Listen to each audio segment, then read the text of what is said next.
ሰላም እንዴት አላችሁ ተመልካቾቼ? ሜላት ነኝ። ዛሬ ተመልሼ በአዲስ የምግብ ስራ መጥቻለሁ። ለዛሬ ደግሞ ይዤላችሁ የመጣሁትኝ የሁላችንም ትዝታ የሆነውን ሚስተር ጮርናቄን ነው።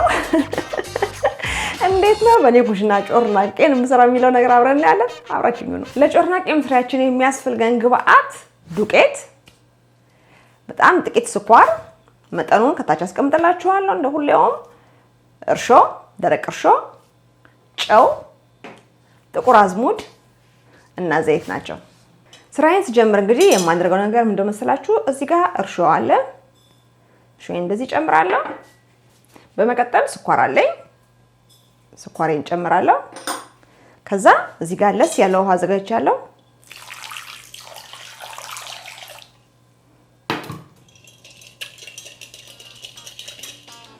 ትንሽ አሁን ጨምርበት።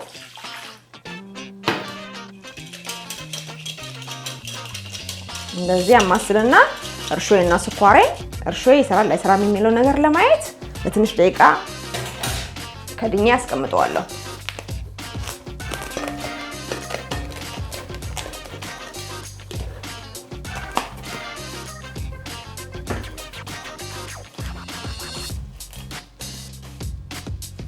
ከዛ መቀጠል እንግዲህ ይሄው እንደምታዩት እርሾዬ ሰርቷል ማለት ነው። ከዛ ዱቄቴን እጨምራለሁ።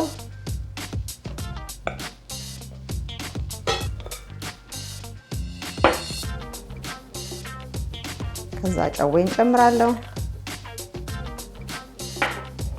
ጥቁር አዝሙዴን እጨምራለሁ። ከዛ ጥቂት ዘይት እንደዚህ እጨምራለሁ። ዘይት ልትጨምሩ የወይራ ዘይት እንዳትጨምሩ፣ የሱፍ ዘይት ወይም የሰሊጥ የተገኘውን ዘይት ላይን ዘይት ልትጨምሩ በጣም ቆንጆ ነው። ምክንያቱም የወይራ ዘይት በጣም ወፍራም ስለሆነ እንቡጡ ፍርክስክስ እንዲል ያደርግባችኋል። ለዛም ሌላ አይነት ዘይት ተጠቀሙ፣ ቆንጆ ነው። አሊያም የማትፈልጉ ከሆነ ያለ መጠቀም ትችላላችሁ። እንግዲህ እጄን ታጥቤያለሁ፣ ተዘጋጅቻለሁ። ማድረጋው ነገር እንደመስላችሁ ሊጤን አቦካለሁ። እዚህ ጋር ያዘጋጀሁት ውሃ አለ። ውሃዬን ጠብ እያደረኩኝ በቃ ማሸት ነው። በማሽን ደግሞ ካሻችሁት በጣም እንደ ላስቲክ እንዲሆን ያደርገውና ቅርፊቱ ክሽ ማለቱ ይቀርና ምን ይሆናል መሰላችሁ? በጣም ለስላሳ ቅርፊት ይኖራል። ስለዚህ በማሽን ባታቦኩ በጣም ተመራጭ ይሆናል። አሁን እንግዲህ በጄ ያው አሽቸዋለሁ። የሊጡ መላላት መጠን እንግዲህ ይሁን እንደዚህ እንደምታዩት ነው። ከዛ በቃ ይሄንን ታላቀውና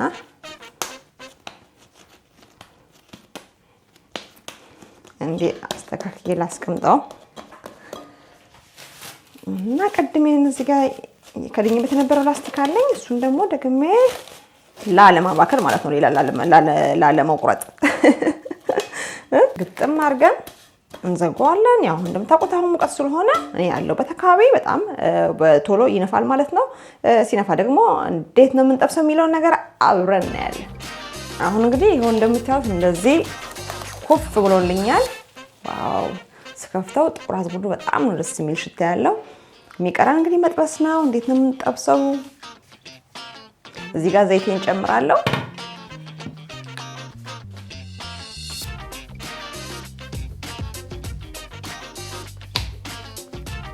ከዛም እሳቴን እለኩሳለሁ።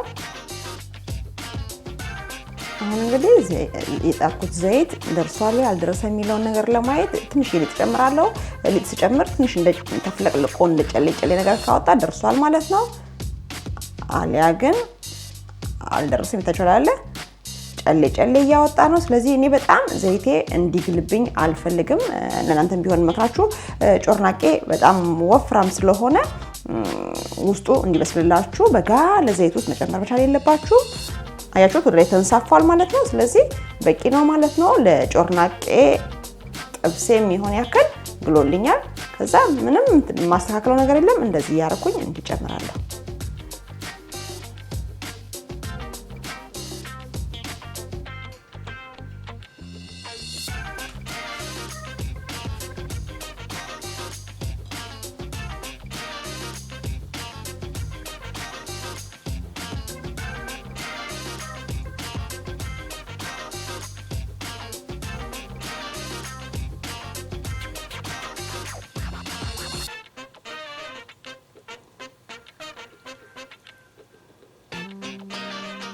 እንዳይጠባበቅብን እንግዲህ በጣም ብዙ መጨመር አይጠበቅብንም። ስለዚህ እዚህ ጋር እንጨምርና ይበቃዋል ማለት ነው።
አሁን እየደረሰልን ነው።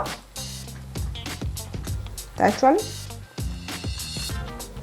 ትንሽ ነው የሚቀረው። ብርቅ ብሏል ከላይም።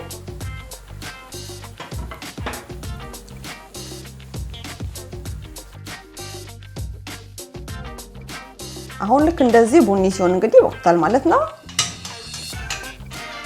ጠፈፍ እናደርገው አንድ ደቂቃ። በጣም የተጋነነ ሰዓት እዚህ ጋር እናስቀምጠው። ምክንያቱም ከታች ያለው ደግሞ ዘይት በጣም ይፈላብናል። ለሚቀጥለው ቆንጆ የሆነ ጮርናቄ ላይ ጠብስልን ይችላል ማለት በጣም ከፈላ። ስለዚህ ይሄን እንደዚህ እዚህ እንዲገለብጥና ዋው እንደገና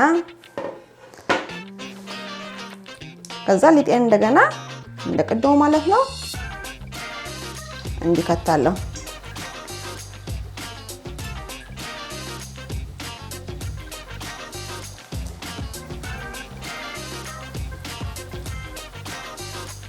ትንሽ ጨምርበት።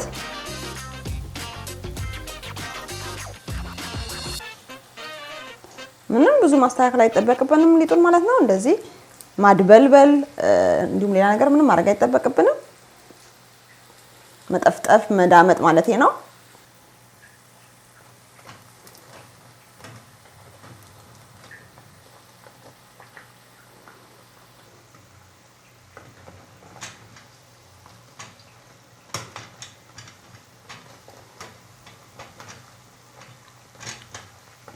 አያችሁ ሊፈነዳ ነው እንደዚህ ማለት ነው። እዚህ ጋር ይታያችኋል አይደል? አሁን እየበሰለ ሲሄድ ይፈነዳል፣ ይሰነጠቃል ማለት ነው። ከዛ ቅርፊት ሲሆን በዛ ዘይት ገብቶ በጣም ነው የሚጣፍጠው። ያው ታውቁታላችሁ መቼም አልነግራችሁም።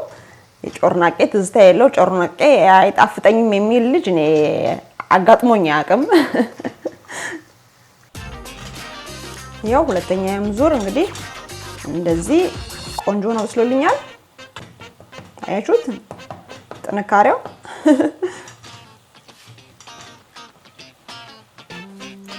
አሁን ይበቃዋል።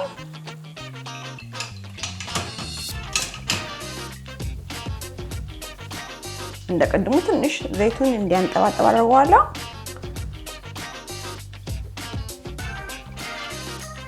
እዛ እንዲያነሳና ከዛ እዚህ ጋር ማን ሁለቱም የሆኑ ቀርተውኛል። እነሱንም እንደዚህ ያካፍልና እንደቀድሙ ማለት ነው።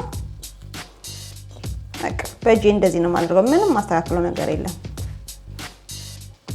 ቀስ ብዬ እንደዚህ እንዳልቃጠል ቁጭ አደርጋቸዋለሁ። ሲገባ እንደዚህ ሲፍለቀለቅ በጣም ይታያችኋል አይደል? እንደዚህ እንዳረፋ ነገር የሚሆነው ውሃ ስላለው ያው ሊጥ በባህሪው ውሃውን ሲያወጣ ነው። ስለዚህ ያስታውቃችኋል። ሲበስል ራሱ ይሄ አረፋው ነገር እየቀነሰ ይሄዳል ማለት ነው። ያ ማለት እንግዲህ ቅርፊቱ እየደረቀ ነው ማለት ነው። ከዛ መንሳፈፍ ይጀምራል። የታያችሁ ከሆነ አላቅም። እዚህ ጋር ነጭ የሆነ ሊጥ አለ፣ እዚህ ጋር ደግሞ ቬጅ የሆነ ሊጥ አለ። ይሄ አሁን የተነዳው ነው ማለት ነው። ይታያችኋል። እዚህ ጋር ትንሽ እየነጭ አለ፣ ዙሪያው ደግሞ ቬጅ ነው። አሁን ፈንድቶ ነው ማለት ነው። እንደዚህ ያደርግና አሁን ተገለብጠዋለሁ። እስቲ አንዴ ይሄኛውንም እንደዚህ ገለብጠዋለሁ ማለት ነው። የመጨረሻዎቹም እንግዲህ እንደዚህ በቅቷቸዋል። እንደዚህ ያወጣቸዋለሁ። እዚህ ጋር ይቀመጥ። ጮርናቄያችን በዚህ መልኩ እንግዲህ ተጠብሶ ወጥቷል። እንደምታዩት ተፈነዳርቷል። ከለሩን በጣም ያምራል። አሁን ደግሞ ምን ይላል የሚለውን ነገር እንቀምሳለን። የቱን ልቅመስ? ይሄኛው ትኩስ ነው መሰለኝ። ስለዚህ ይሄ ላንሳ፣ የበረደውን ማለት ነው። የመጀመሪያው የጠበስኩት ማለት ነው። ይታይሻል እንዴት እንደሆነ አያችሁት? ይሰማችኋል?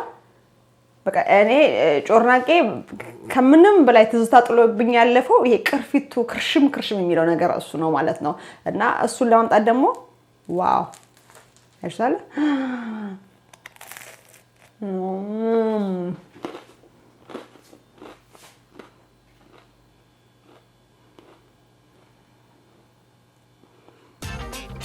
ያ ነገር ነው ሀምላችሁ በለ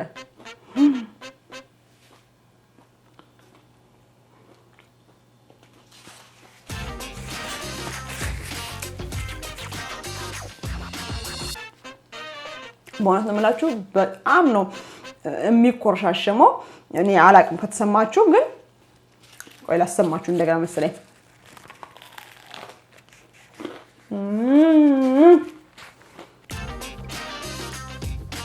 ውስጡንም ብታዩት ተቻለ በጣም ነፍቷል። በጣም ቆንጆ ነው የሆነው። ትልቅ ፈልጌ ላሳያችሁ እስቲ።